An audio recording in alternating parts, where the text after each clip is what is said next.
सोना गांव में रहने वाली एक चुलबुली लड़की है जो दिन भर हंसती है और सबको हंसाती है। उसका एक ही काम है, खुश रहना और सबको खुशियां देना। सोना अपनी माँ और अपने भाई और भाभी के साथ में रहती है। सोना का घर ठीक ठाक है। वो लोग बहुत ज़्यादा पैसे वाले नहीं हैं, पर जितना भी होता उतने में चारों खुशी खुशी मिलकर रहते हैं। सोना की भाभी भी बहुत अच्छी है, वह भी उनका बहुत ध्यान रखती है। दोनों भाभी ननद सहेलियों के जैसी रहती हैं। सोना एक खुशहाल जिंदगी जीती है। सोना के घर में सुबह से ही चहल पहल थी। आज बहुत सालों के बाद सोना की माँ की सहेली आज उनसे मिलने आने वाली थी। सोना की माँ बहुत खुश थी। आज तो उनके घर ऐसा लग रहा था जैसे कोई त्योहार हो। सोना की माँ शांति देवी, सोना सोना कहाँ है बेटा? तुझे बोला था ना कि बाजार से जाकर सामान ला दे तू, अभी तक नहीं लाई। सोना बोली, हाँ माँ, बस जा ही रही हूँ। शांति जी बोली, कब जाएगी और कब आएगी? तू देख, मेरी सहेली आ गई तो तब तक सब काम नहीं हुआ तो फिर देख मैं क्या करती हूँ। सोना बोली, अरे मेरी प्यारी माँ, मैं अभी जाती हूँ और अभी लेकर आती हूँ। आज तो आपकी सहेली नहीं आ रही हो जैसे कोई त्योहार हो। आज आप इतनी खुश हैं और इतनी मिठाई और पकवान तो बना ली है और बाकी भी रह गया है। सोना की माँ बोली, हाँ रह गया बाकी, अब तू जल्दी जा और जल्दी आ जाना। सोना थैला लेकर सामान लेने के लिए निकल जाती है। सोना एक औरत को देखते हुए, ओ काकी, क्या कर रही हो? सोना, बिटिया कुछ नहीं, हम तो बस आंगन की साफ सफाई कर रहे हैं। तुम कहाँ जा रही हो? अरे शहर से माँ की सहेली आ रही है तो उन्हीं के लिए माँ ने कुछ सामान लाने को भेजा है, वही लेने जा रही हूँ। काकी बोली, अच्छा ठीक है, जाओ। ऐसे ही सोना सबसे मिलती जुलती बात करते हुए जाती है। पूरे गांव में ऐसा कोई नहीं था जो सोना को नहीं जानता था। सोना पूरे गांव में घूमती फिरती, सबसे हालचाल पूछती, हर किसी की मदद करती थी। जिसे कुछ ज़रूरत होती है तो वह सोना को बोलता था। सोना सबकी मदद करती थी। सोना घूमते घूमते सारा सामान लेकर घर आ जाती है। शांति जी बोली, अब आ रही है तू? सोना बोली, अरे माँ, आ तो गई हूँ ना, अभी कहाँ तुम्हारी सहेली आई है? शांति जी बोली, हाँ हाँ, तो उसके बाद आने की बारी आती ना, अभी क्यों चली आई? अरे मेरी प्यारी माँ, लो जल्दी से सामान लो। शांति जी बोली, पता नहीं इस लड़की का बचपना कब खत्म होगा। सोना की भाभी नंदिनी बोली, आपको तो इनके हाथ पीले कर देना चाहिए, तभी इनका बचपना खत्म होगा। शांति जी ने कहा, हाँ बहू, बहुत सही कहा है तूने। सोना गुस्सा करते हुए बोली, भाभी आप मेरे साइड है या माँ के साइड? अभी मेरी उम्र ही क्या है, मैं अभी सिर्फ 17 साल की हूँ। मुझे तो कॉलेज भी जाना है, पर कॉलेज इतना दूर है, मैं कैसे जाऊँ? मुझे डॉक्टर बनना है। शांति जी बोली, अब तो बेटा जितना पढ़ना था पढ़ लिया, अब तो थोड़ा घर का काम काज सीख ले। या पढ़ाई लिखाई कुछ भी काम नहीं आएगी ससुराल में, वहाँ चूल्हा चौका ही करना है। सोना बोली, नहीं माँ, मुझसे यह सब नहीं होगा, मुझे और पढ़ाई करनी है। शांति जी बोली, पर बेटा कॉलेज यहाँ से बहुत दूर है, कोई भी लड़की इतनी दूर नहीं जाती। मैंने तो 12 के लिए भी दूसरे गांव में भेजा है तुझे। मैं ही जानती हूँ कि मुझे इतना डर लग रहा था, जब तक तू घर नहीं आती थी मेरा कहीं भी मन नहीं लगता था। और कॉलेज के लिए तो अकेले शहर में कैसे रहेगी तू? नहीं नहीं बेटा, मैं तुझे कॉलेज तो नहीं पढ़ा सकती। सोना मुंह फुलाकर वहां से चली जाती है। थोड़ी ही देर में एक बड़ी सी कार सोना के घर के सामने रुकती है। कार में से एक 50 से 55 वर्ष की औरत उतरती हैं। इधर उधर देखती हुई वो आवाज लगाती हैं, आदि बेटा तू भी बाहर आ जा।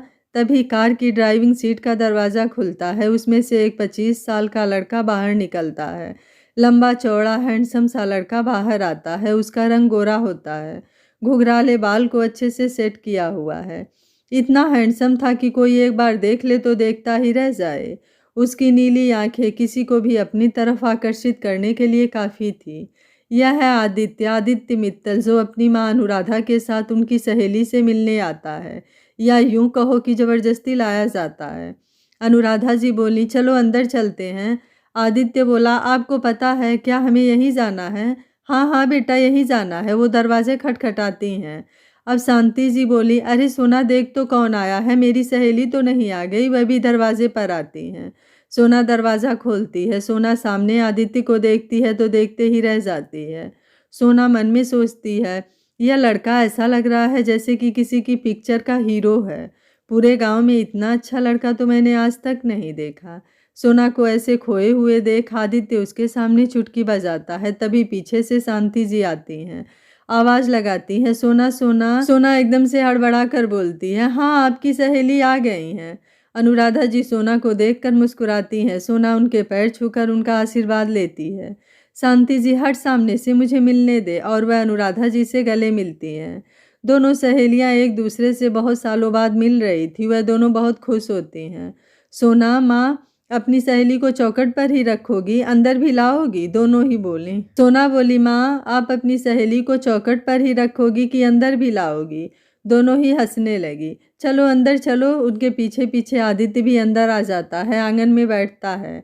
आंगन में 4 कुर्सियां रखी हुई थी, साइड में एक खाट भी रखा हुआ होता है। दोनों सहेलियां खाट पर बैठ जाती हैं। आदित्य कुर्सी पर बैठ जाता है।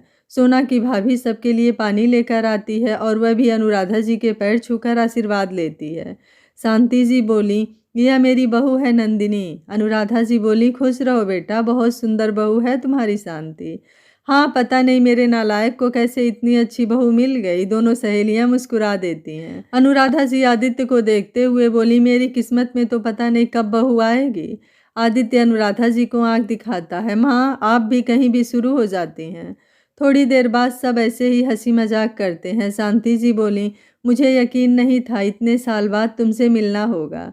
अनुराधा जी बोली, क्या करूं, जिंदगी का कोई भरोसा नहीं है, कब क्या हो जाए। तो सोचा कि एक बार इस गांव से और तुमसे मिल लूं, ताकि जब मौका है तो, वरना मन में कोई आस न रहे कि तुमसे एक बार मिल भी न पाए। शांति जी अनुराधा जी को डांटते हुए बोली, ये कैसी पागलों जैसी बातें कर रही है अनु, तू अभी भी नहीं सुधरी। आदित्य को भी अपनी माँ की बात सुनकर गुस्सा आ जाता है। माँ, यह आप सब ये बातें क्यों कर रही हैं? अनुराधा जी बोली, तो सही तो कह रही हूँ, डॉक्टर ने भी तो कहा है। शांति जी बोली, क्या कहा है डॉक्टर ने? आदित्य बोला, अरे कुछ नहीं आंटी जी, आप यूं ही घबरा रही हैं, मम्मी की तो आदत है। शांति जी को समझ में नहीं आता है कि अनुराधा जी ऐसी क्यों बात कर रही हैं। सोना बस चुपचाप बैठकर बातें सुन रही होती है। फिर उससे रहा नहीं जाता है। माँ, क्या बातों से ही अपनी सहेली का पेट भरोगी या कुछ खिलाओगी भी सही? मुझे भूख लगी है, आपने सुबह से कुछ भी खाने को नहीं दिया है और कितने सारे खाने की खुशबू से अब मुझसे रहा नहीं जा रहा है। सोना की बात सुनकर सब मुस्कुरा देते हैं। अनुराधा जी बोली, चलो बेटा खाना खाते हैं, और सबसे पहले तुम ही खाओगी, तुम्हें बहुत भूख लगी है।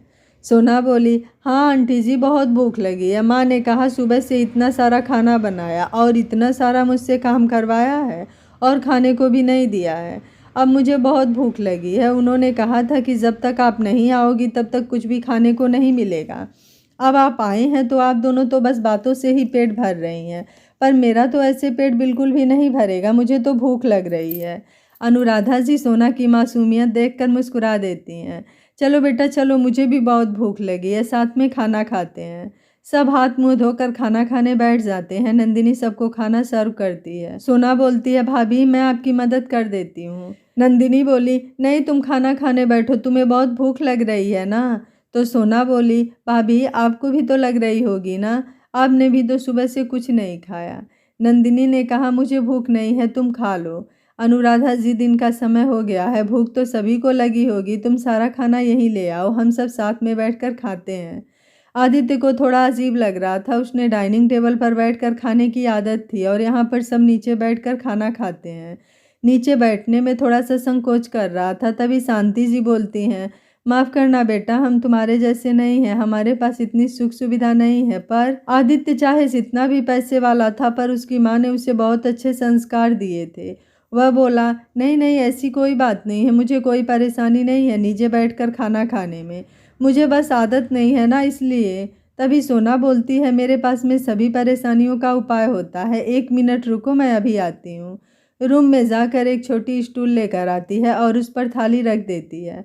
आप आराम से नीचे बैठ जाओ और थाली इस पर रख लो, और अब आप आराम से खा सकते हो। शांति, तुम्हारी बेटी तो बहुत समझदार है।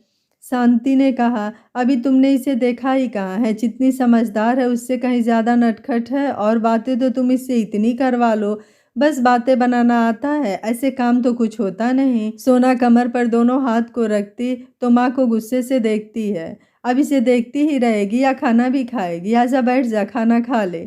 सब मुस्कुराते हैं और खाना खाने बैठ जाते हैं। सोना भी गुस्सा करते हुए खाना खाने बैठ जाती है, क्योंकि उसे बहुत भूख लगती है। तो खाना ही था। आदित्य सोना की हरकतों पर मुस्कुराता है और खाना खाकर सब लोग थोड़ी देर में आराम करने चले जाते हैं। शांति जी और अनुराधा जी उनके कमरे में आराम करती हैं। आदित्य ऊपर वाले कमरे में चला जाता है। सोना बोली, यह मेरा कमरा है, आप यहाँ रुक सकते हैं, पर ध्यान रखना मेरी किसी भी चीज़ को हाथ मत लगाना। आदित्य मुस्कुरा देता है, नहीं नहीं, मैं तुम्हारे किसी भी चीज़ को हाथ नहीं लगाऊंगा। सोना बोली, फिर ठीक है, पर अगर मैंने देखा कि तुमने मेरी किसी चीज़ को हाथ लगाया है तो मैं तुम्हारे कमरे में बहुत सारे चूहे छोड़ दूंगी। आदित्य बोला, पर मैं तो यहाँ से चला जाऊंगा और फिर तुम्हें तो इस कमरे में रहना है, तो वह फिर तुम उन चूहों के साथ में रहोगी। सोना सोचते हुए बोली, हाँ ये तो सही बात है। आदित्य ने कहा, इतना सोचने की ज़रूरत नहीं है, मैं तुम्हारी किसी भी चीज़ को हाथ नहीं लगाऊंगा। अब मैं थोड़ी देर लेट सकता हूँ, बहुत थक गया हूँ गाड़ी ड्राइव करते करते। सोना बोली, ठीक है सो जाओ, मैं भी जाती हूँ।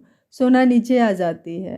2-3 दिन ऐसे ही हंसी मजाक और गांव घूमने फिरने में निकल जाते हैं। एक दिन रात में सब साथ में खाना खाते हैं। अनुराधा जी बोली, शांति कल तो हमें निकलना होगा, बहुत अच्छा लगा तुम्हारे साथ में रहकर।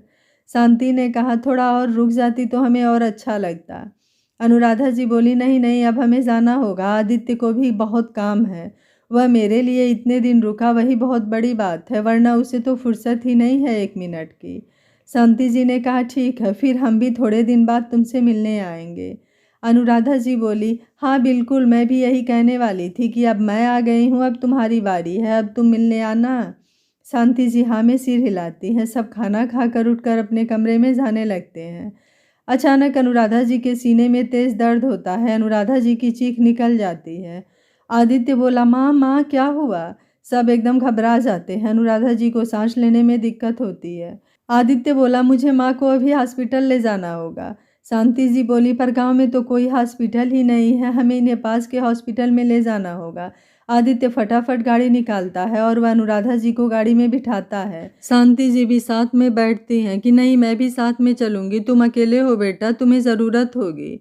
सोना बोली, माँ मैं भी आपके साथ चलूंगी। शांति जी बोली, नहीं बेटा, तू यहीं रुक भाभी के पास में। नहीं माँ, मैं भी चलूंगी, भैया अभी थोड़ी देर में आते ही होंगे, आप अकेले हो वहाँ पर, मैं आपके साथ चलूंगी। सोना जिद करती है। शांति जी बोली, चलो ठीक है, बैठ जाओ, देर हो रही है गाड़ी के पीछे। शांति जी और अनुराधा जी बैठती हैं, आगे सोना और आदित्य बैठ जाते हैं। आदित्य फटाफट गाड़ी भगाता है, थोड़ी ही देर में हॉस्पिटल पहुंच जाते हैं। डॉक्टर अनुराधा जी का इलाज करते हैं।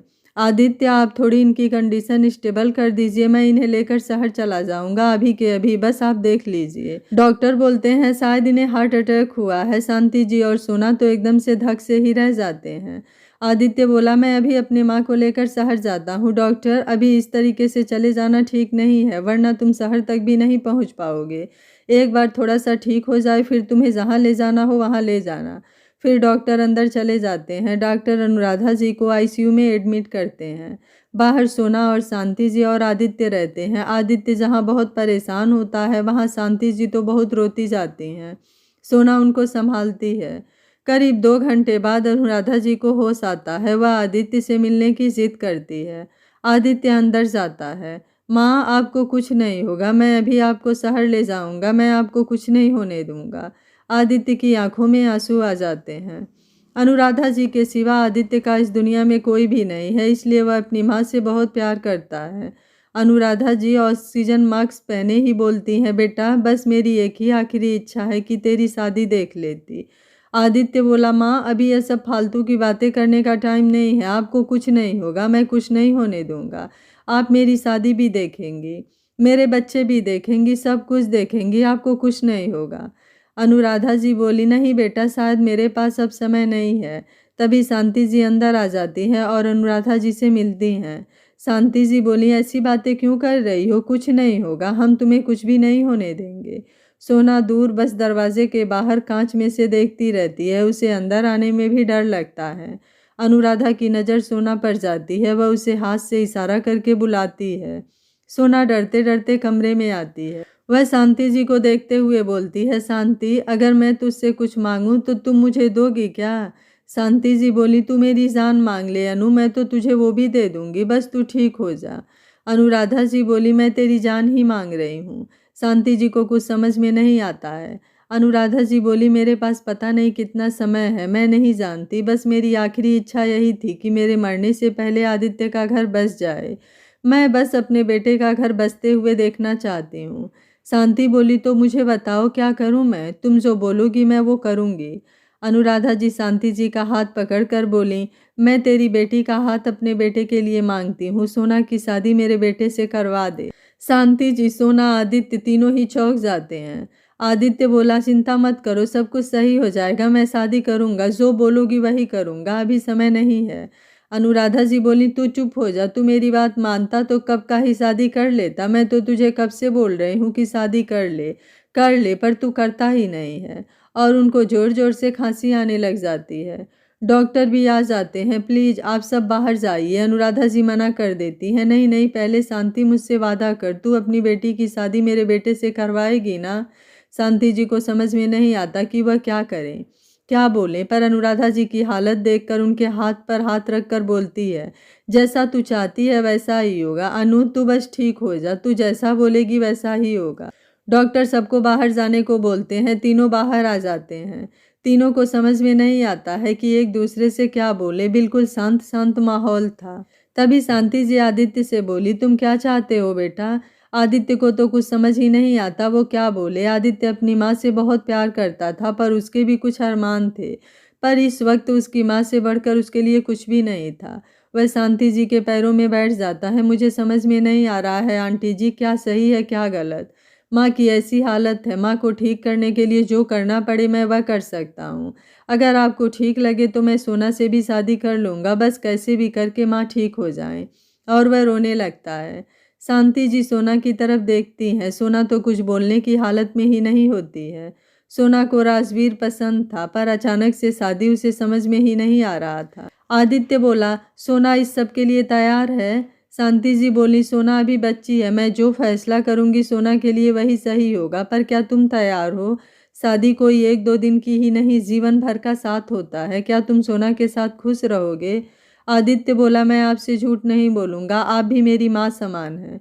मैं इस सब के लिए तैयार तो नहीं हूँ, पर मैं वादा करता हूँ कि सोना की पूरी जिम्मेदारी उठाऊँगा, उसे कोई तकलीफ नहीं होने दूँगा।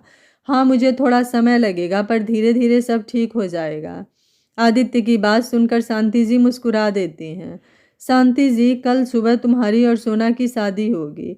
सोना तो धक्क से रह जाती है, उसे समझ में ही नहीं आता कि क्या हो रहा है, क्या सही है क्या गलत है। शांति जी बोली, मैं और सोना घर जाते हैं, कल की तैयारी करनी है, तुम अनु का ध्यान रखना, अभी तो सो रही है, तुम भी थोड़ी देर आराम कर लो। अगले दिन शादी की तैयारियां होती है। शादी में ज़्यादा लोग नहीं होते, गांव के बस थोड़े बहुत लोग होते हैं, और घर के लोग। शादी मंदिर में हो जाती है। शांति तो शादी से खुश होती है। सोना को तो समझ ही नहीं आता है क्या हो रहा है क्या नहीं। आदित्य के चेहरे पर कोई भाव नहीं होता है, यह शादी सिर्फ अपनी माँ के लिए करता है। थोड़ी देर में शादी हो जाती है, सभी बड़ों का आशीर्वाद लेते हैं। थोड़ी देर बाद डॉक्टर का फ़ोन आता है, आपकी माँ की तबीयत बिगड़ रही है, फटाफट हॉस्पिटल भागते हैं। आदित्य की माँ जोर जोर से सांस ले रही होती है। आदित्य ने रात को ही अपने शहर के डॉक्टर को कॉल कर दिया था, क्योंकि वह उन्हें वहाँ लेकर नहीं जा सकता था, पर वो लोग तो यहाँ आ सकते थे। इतनी ही देर में डॉक्टर की टीम भी आ जाती है, उनके पास ज़रूरी सारे इंस्ट्रूमेंट भी होते हैं।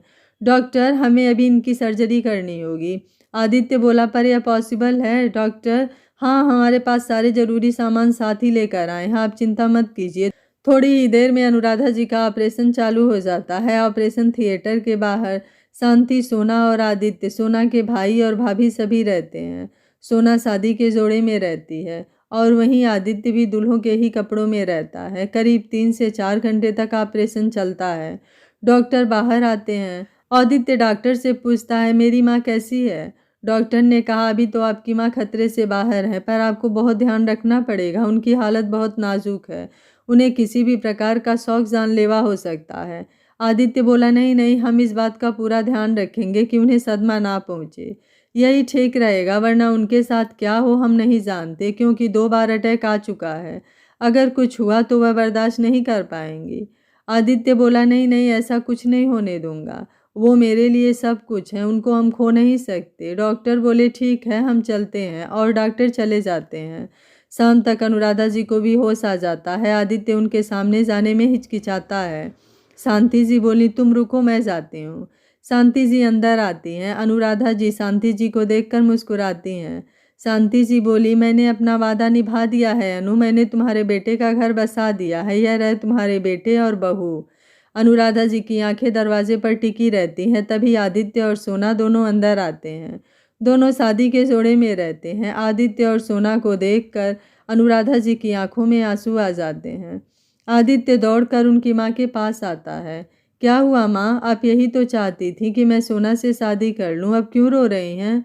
अनुराधा जी बोली, पगले, यह तो खुशी के आंसू हैं। तू मुझसे इतना प्यार करता है कि तूने मेरी खुशी के लिए शादी कर ली।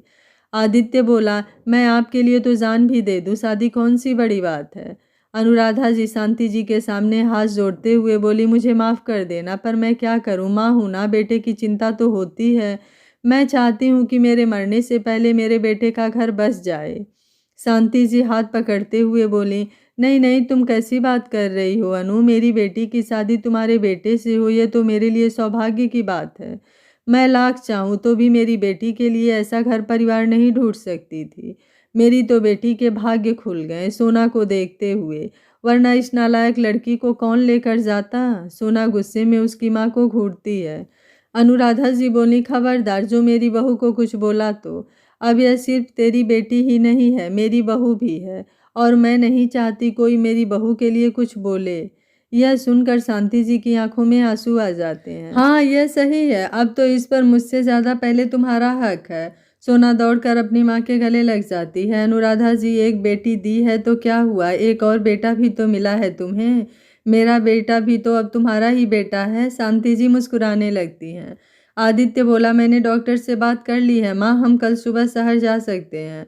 अनुराधा जी ने कहा, शांति, अब अपनी बेटी की विदाई की तैयारी कर लो, हम कल अपनी बहू को साथ में लेकर जाएंगे। शांति जी आंखों से आंसू पोंछते हुए बोली, हाँ हाँ, क्यों नहीं, मैं भी घर जाकर सारी तैयारी करती हूँ और सोना को भी अपने साथ ले जाती हैं। डॉक्टर आकर अनुराधा जी को आराम करने को बोलते हैं। आदित्य भी रूम से बाहर आ जाता है। शांति जी आदित्य को बोलती हैं, बेटा अब हम घर जाकर थोड़ी तैयारी करते हैं, अब तुम ध्यान रखना। दोनों माँ बेटी चली जाती है। आदित्य अकेला रह जाता है। वह चुपचाप बेंच पर बैठ जाता है। उसे समझ में नहीं आता है, उसके मन में अलग उलझन चल रही थी। वह शादी से बिल्कुल खुश नहीं था। पता नहीं वो यह शादी निभा पाएगा या नहीं।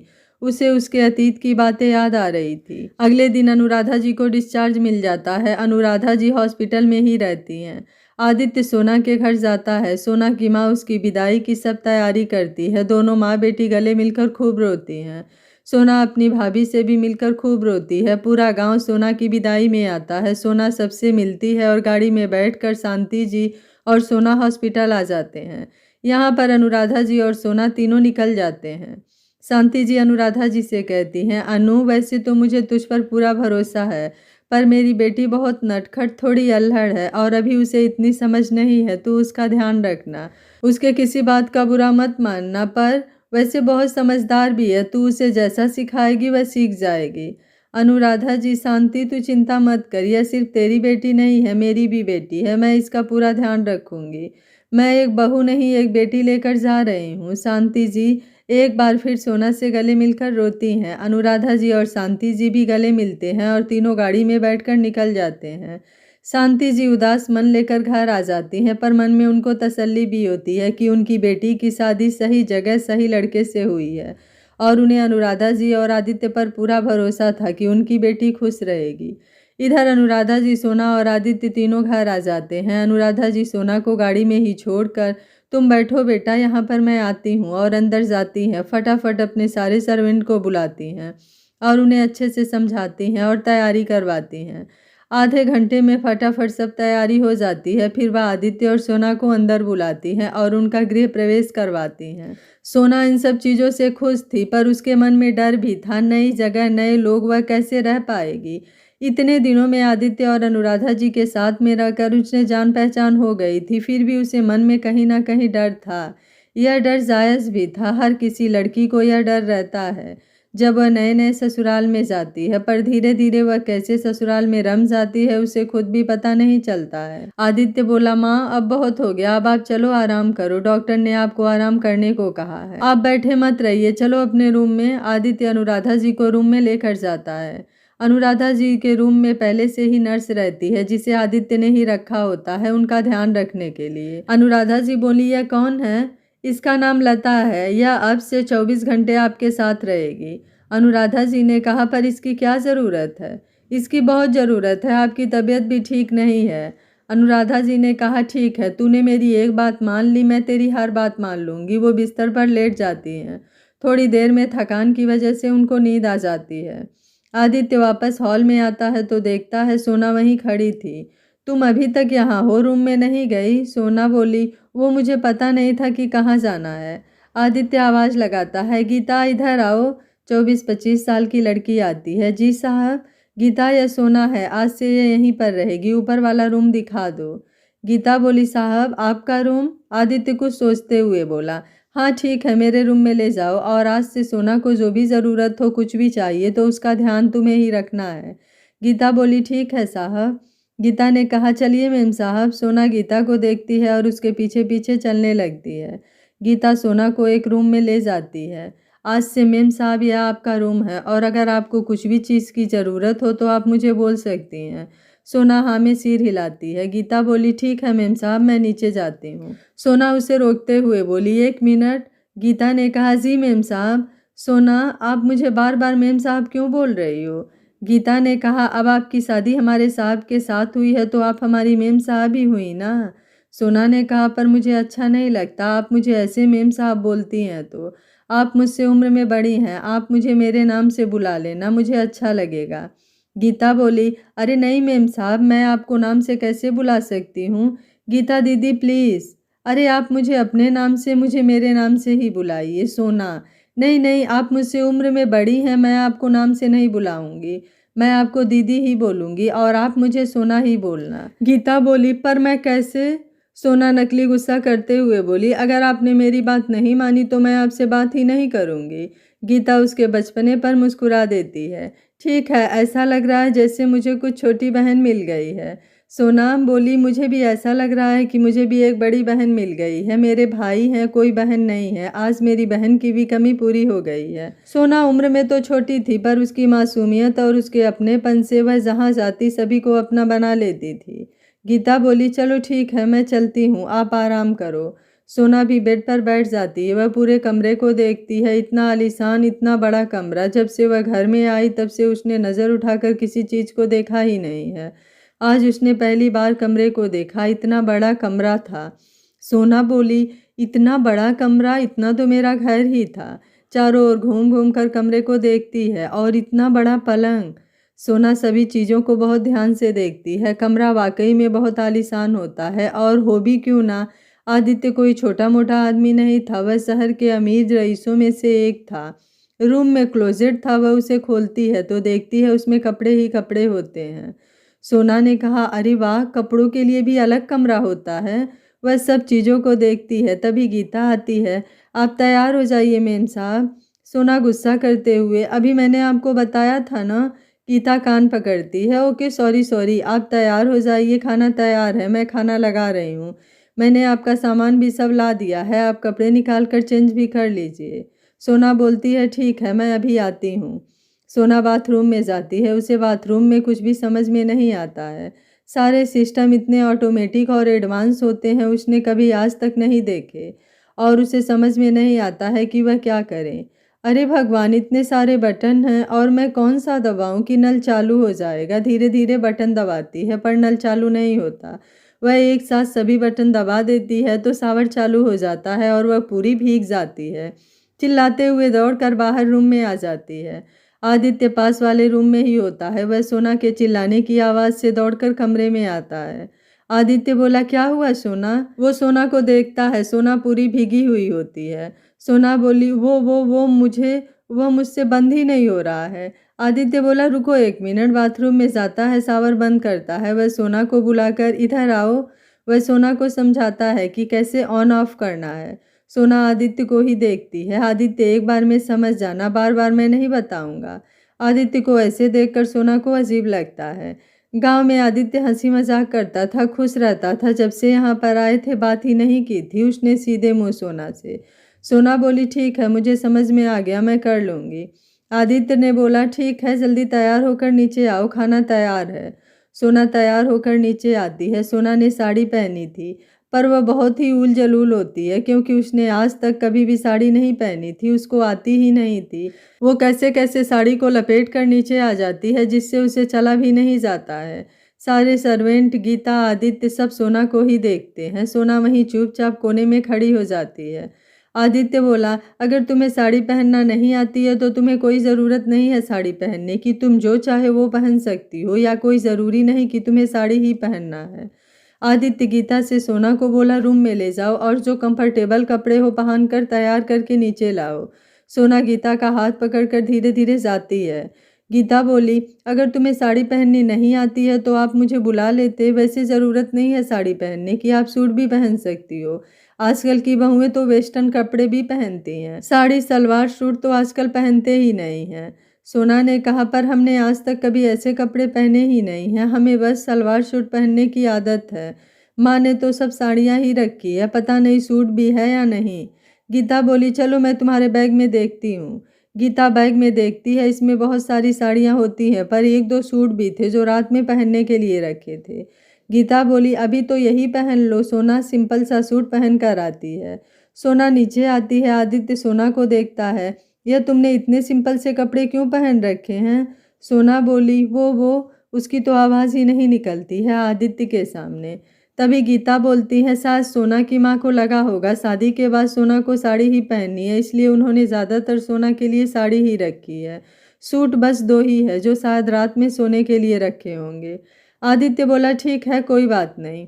वह अपनी जेब में से कार्ड निकालता है और गीता को देता है, आज मॉल ले जाकर सोना को अच्छे कपड़े दिला देना।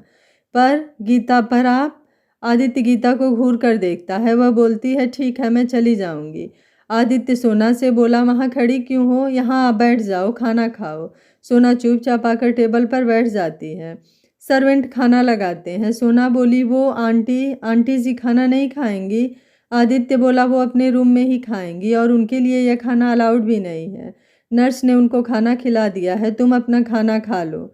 आदित्य चुपचाप खाना खाता रहता है। सोना को बहुत अजीब लगता है, उसे समझ में नहीं आता आदित्य उसके साथ में ऐसा बर्ताव क्यों कर रहा है, पर वह चुपचाप धीरे धीरे खाना खाती है। इतने में ही आदित्य बोला, मेरा हो गया है, मुझे काम है, मैं ऑफिस निकल रहा हूँ। सोना कुछ बोलती उससे पहले ही उठकर चला जाता है। सोना को अच्छा नहीं लगता, वह गीता की तरफ देखती है। गीता बोलती है, साहब ऐसे तो नहीं है, शायद बड़े मेम साहब की तबीयत ठीक नहीं है ना, तो परेशान होंगे, और वैसे भी अभी नई नई शादी है, अचानक से शादी हो गई है, शायद इस वजह से उनको समझ में नहीं आता है वह कैसे रिएक्ट करें।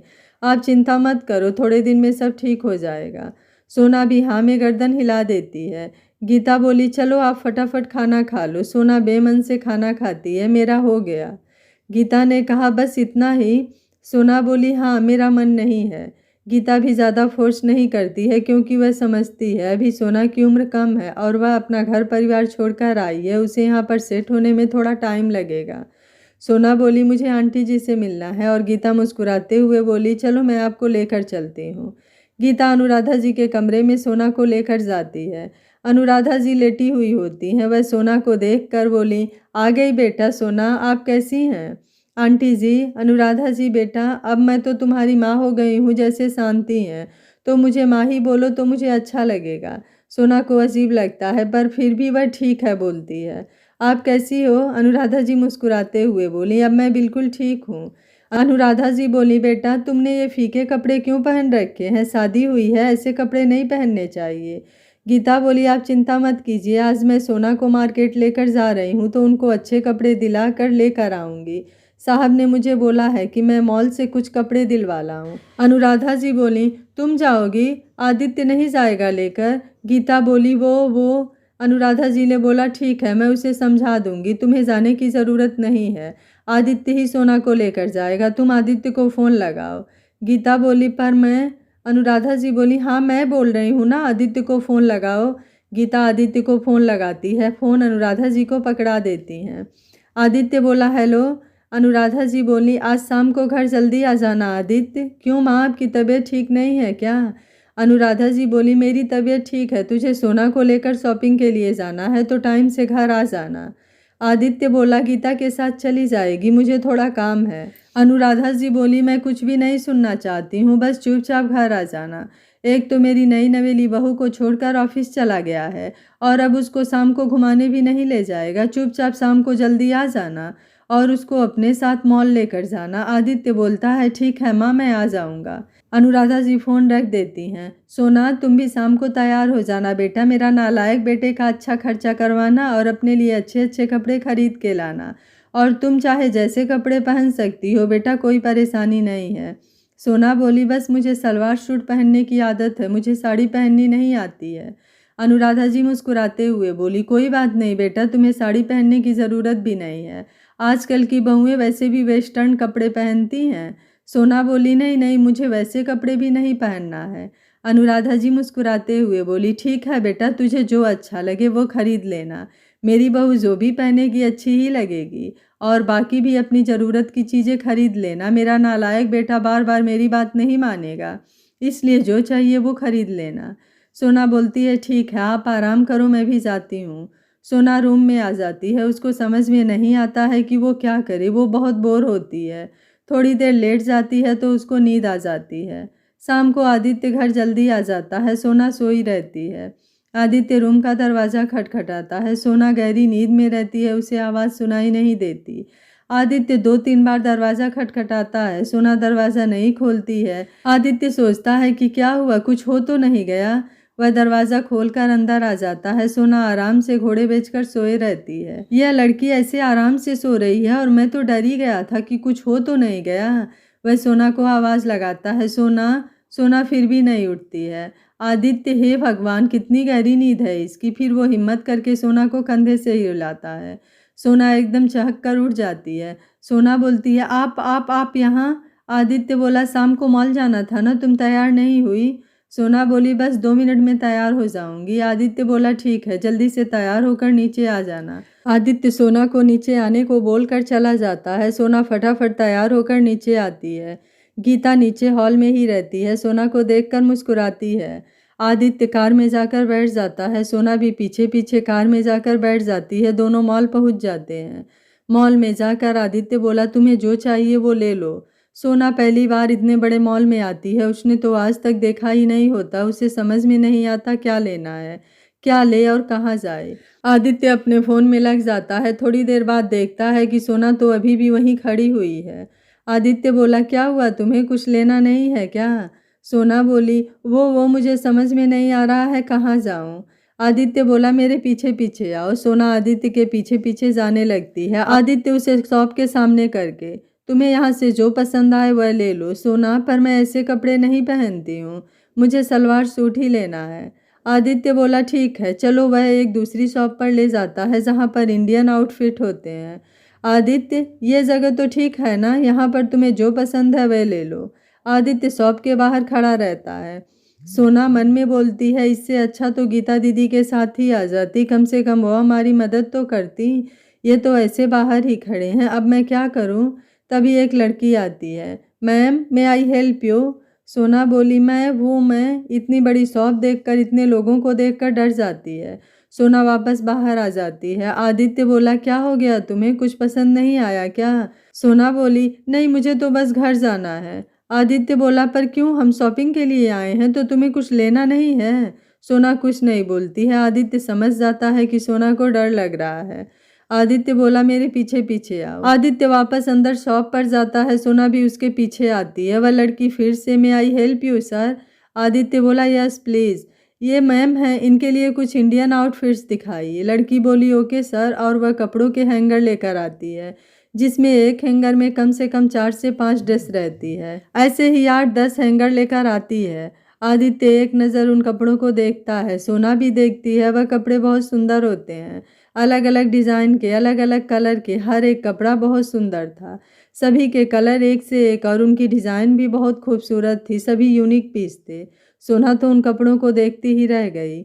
आदित्य उन कपड़ों को एक नज़र देखकर, ठीक है, सभी पैक कर दीजिए। वो लड़की हैरान हो जाती है और सोना भी। सोना हैरानी से आदित्य को देखती है। आदित्य बोला, रोज़ शॉपिंग के लिए आना है क्या? सोना नामे सिर हिलाती है। आदित्य बोला, कुछ और भी, थोड़ा सिंपल पर क्लासिक। लड़की बोली ओके सर। वह कुछ और डिजाइन्स लेकर आती है, वह भी बहुत यूनिक होते हैं, बट वह इतने पार्टी वियर नहीं होते, घर के हिसाब से होते हैं, लेकिन वो भी बहुत सुंदर। कुछ स्कर्ट टाइप, कुछ लॉन्ग फ्रॉक जैसे इंडो वेस्टर्न ड्रेसेस जो वेस्टर्न रहती हैं पर इंडियन लुक देती हैं। आदित्य बोला ओके, यह सभी भी पैक कर दीजिए। सोना एकदम हैरानी सी, ये आप क्या कर रहे हैं, इतने सारे कपड़े कौन पहनेगा? आदित्य बोला जब शॉपिंग तुम्हारे लिए करने आए हैं तो सभी ड्रेस तुम ही पहनोगी। आदित्य लड़की से बोला आप कुछ नाइट वेयर भी बता दीजिए।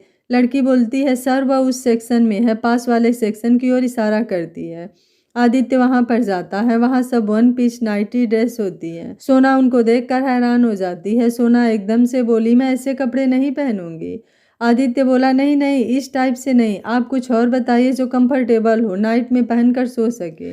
वह लड़की कुछ और ड्रेसेस दिखाती है जिसमें नाइट ड्रेस बताती है जो पजामा और टी शर्ट होते हैं। आदित्य कपड़ों को देखकर या राइट या सही है।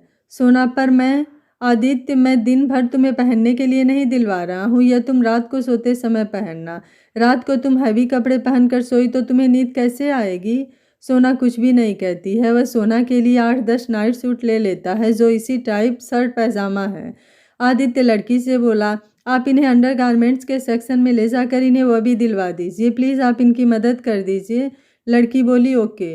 वो लड़की सोना को अपने साथ में लेकर जाती है, सोना की हेल्प करती है जिससे अंडरगारमेंट्स भी ले लेती है। लड़की सोना से कहती है आपके हस्बैंड बहुत प्यार करते हैं आपसे, आपका बहुत ध्यान रखते हैं, आप बहुत लकी हैं। सोना को समझ ही नहीं आता कि वह कैसे रिएक्ट करे, क्योंकि घर में तो आदित्य उससे बात ही नहीं कर रहा था, वह बस मुस्कुरा देती है। आदित्य बिल पे करता है और दोनों वहाँ से निकल जाते हैं। आदित्य बोला तुम्हें और कुछ लेना है क्या? सोना बोली इतना तो ले लिया, नहीं बस अब और मुझे कुछ नहीं चाहिए। तभी उसे एक साड़ी की शॉप दिखती है। आदित्य से बोलती है 1 मिनट रुकिए। आदित्य बोला क्या हुआ? सोना बोली वो मुझे आंटी जी के लिए एक साड़ी लेनी है।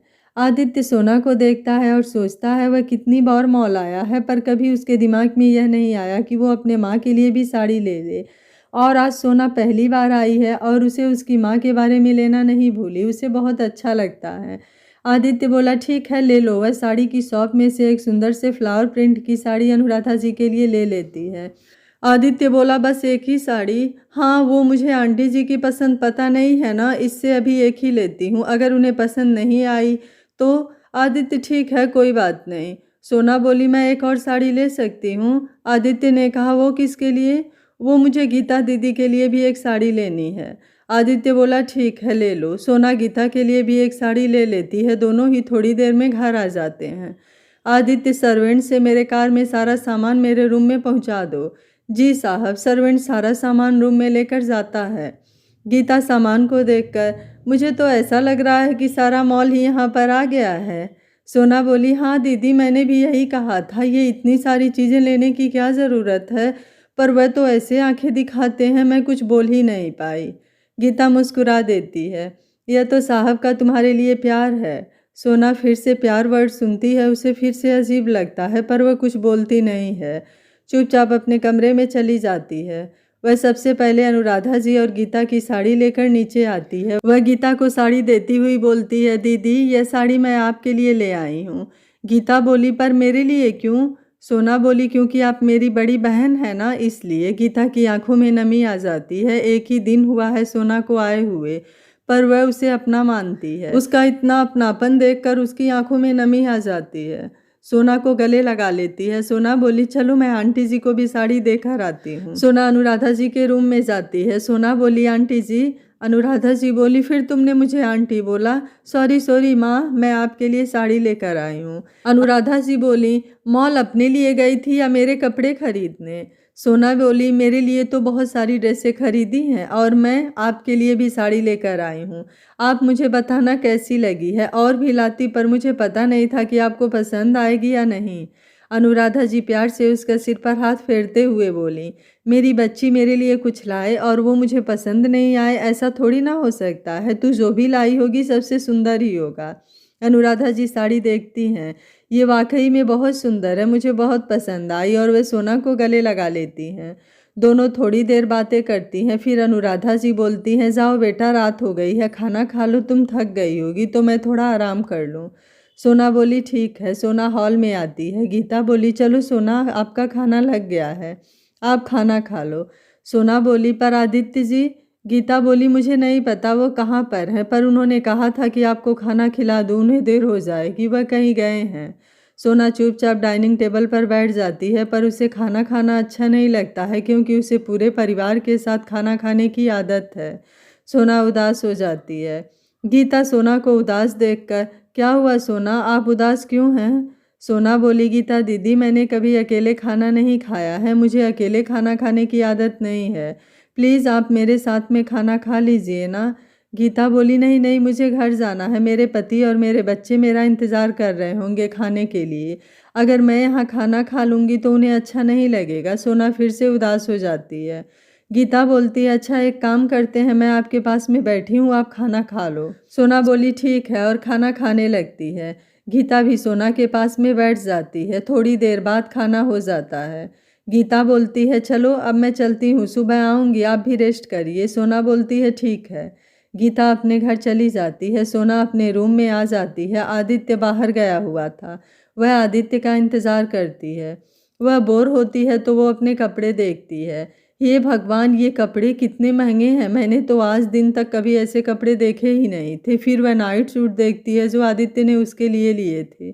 ये कैसे पहनूं? ऐसे कपड़े पहनना अच्छा लगता है क्या? अगर किसी ने ऐसे देख लिया तो? पर ये ऐसे भारी भारी कपड़े हैं। सही बात है, मुझे रात में नींद भी नहीं आएगी इन कपड़ों में। नाइट सूट एकदम सॉफ्ट कपड़े के होते हैं। वो उनको हाथ लगाती है। अरे वाह, ये तो कितने अच्छे हैं। फिर उसमें से एक टेडी बियर डिज़ाइन का नाइट सूट पहन लेती है।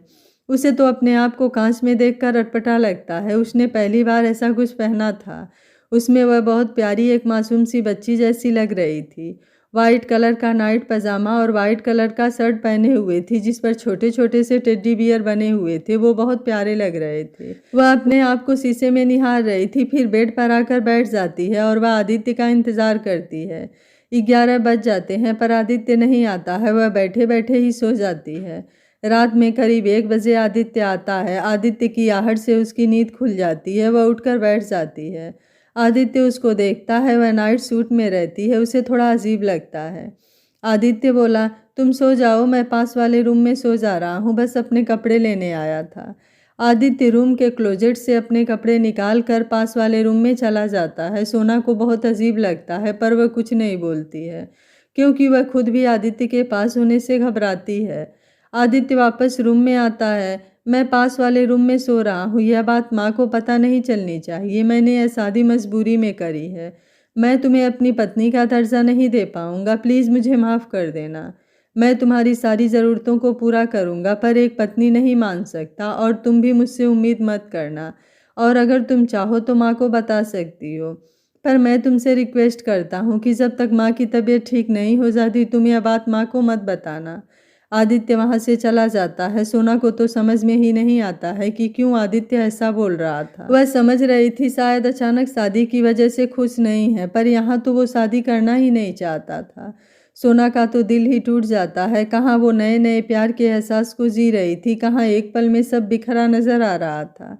यह सोचते सोचते पता नहीं उसे कब नींद आ जाती है और वह सो जाती है। सोना सुबह उठती है, तैयार होकर नीचे आती है। आज उसने रेड कलर का फ्रॉक स्टाइल सूट पहना था जो उस पर बहुत जच रहा था।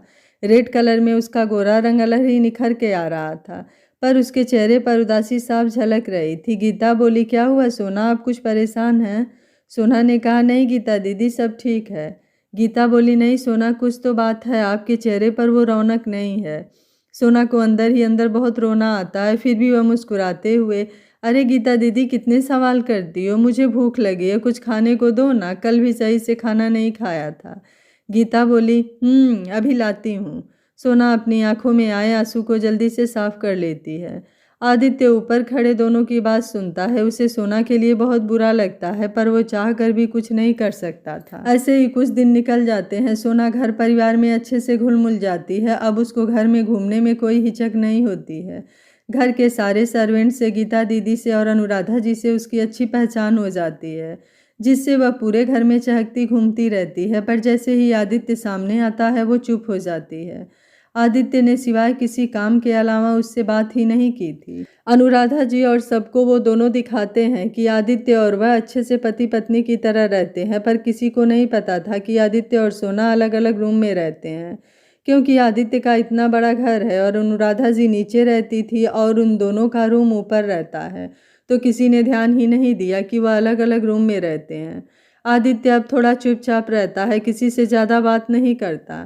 उनको उसकी चिंता भी होती थी। उन्हें अपने बेटे और बहू के बीच में एक अजीब सी दूरी का एहसास होता है, जिसके बारे में वह सोना से भी बात करती हैं। सोना तब उन्हें ऐसे ही टाल देती, पर उसका मन भी नहीं मानता। वो इस बारे में सोचती है कि अब मुझे आदित्य जी से बात करनी होगी कि आखिर बात क्या है, क्यों वो इस तरीके से रहते हैं। अनुराधा जी को ऐसे परेशान देखकर सोना आदित्य से बात करने का सोचती है। एक दिन सोना हिम्मत करके आदित्य से बात करने जाती है। आदित्य जब अपनी स्टडी रूम में रहता है, सोना उसके पास आती है। आदित्य बोलता है, सोना आपको कुछ काम था? सोना ने कहा, हाँ मुझे आपसे बात करनी है। आदित्य फाइल को पढ़ रहा होता है और पढ़ते पढ़ते ही बोलता है, हाँ बोलो, मैं सुन रहा हूँ। सोना उसके पास में आती है और उसके हाथ में से फाइल लेकर साइड में रख देती है। आदित्य बोला, ये क्या बचपना है? सोना बोली, तो जो आप कर रहे हैं वह सही है क्या? हाँ मैं मानती हूँ कि यह शादी बहुत जल्दबाजी में हुई है, आपको समय चाहिए, मुझे भी समय चाहिए, पर कम से कम हम नॉर्मल तो रह सकते हैं ना। आपके सही से बात न करने से, अच्छे से ना रहने से, घर में खुश ना रहने की वजह से माँ की तबीयत पर असर हो रहा है। उन्हें हमारे और आपके रिश्ते के बारे में शक हो रहा है। वो बार बार मुझसे पूछती हैं कि आपको क्या हुआ है। मैं उनको क्या जवाब दूँ कि आपको क्या हुआ है। आदित्य सोना से नज़रें चुराता है। सोना बोली, प्लीज़ मुझे बताइए कि आपको क्या प्रॉब्लम है। आदित्य बोला, तुम अभी छोटी हो सोना, ये कौन सा जवाब है कि मैं अभी छोटी हूँ? इतनी भी छोटी नहीं हूँ कि कोई बात हो और मैं समझ ना सकूँ। सोना आदित्य के पास में बैठ जाती है। सोना बोलती है, देखिए आदित्य जी, शादी होने से पहले हम एक पति पत्नी बनने से पहले हम एक अच्छे दोस्त भी बने थे। जब आप हमारे गांव में आए थे, तब उस नाते ही मुझे बता दीजिए कि आपको क्या प्रॉब्लम है, हम दोनों मिलकर उसको सुलझा लेंगे, पर कम से कम इसका असर माँ की तबीयत पर तो ना पड़े। शादी हम दोनों ने सिर्फ और सिर्फ माँ की खातिर करी थी, पर अगर वह खुश नहीं है तो हमारी शादी का मतलब ही क्या है। आदित्य सोना को जो भी बताता है उससे सोना की आंखें खुली की खुली रह जाती है, उसके पैरों तले से ज़मीन निकल जाती है। सोना ने कभी जिंदगी में भी नहीं सोचा था कि उसके सामने ऐसा भी कोई सच आएगा। क्या आदित्य की बताई सच्चाई को सुनकर सोना आदित्य को छोड़कर चले जाएगी? सोना और आदित्य के रिश्ते का सच जब आदित्य की माँ को पता चलेगा तो क्या होगा? इन सवालों का जवाब जानने के लिए देखिए कहानी का अगला भाग। अगर आपको कहानी अच्छी लग रही है तो वीडियो को लाइक, शेयर एंड चैनल को सब्सक्राइब कर लीजिएगा। Thank you for watching. मिलते हैं कहानी के अगले भाग में।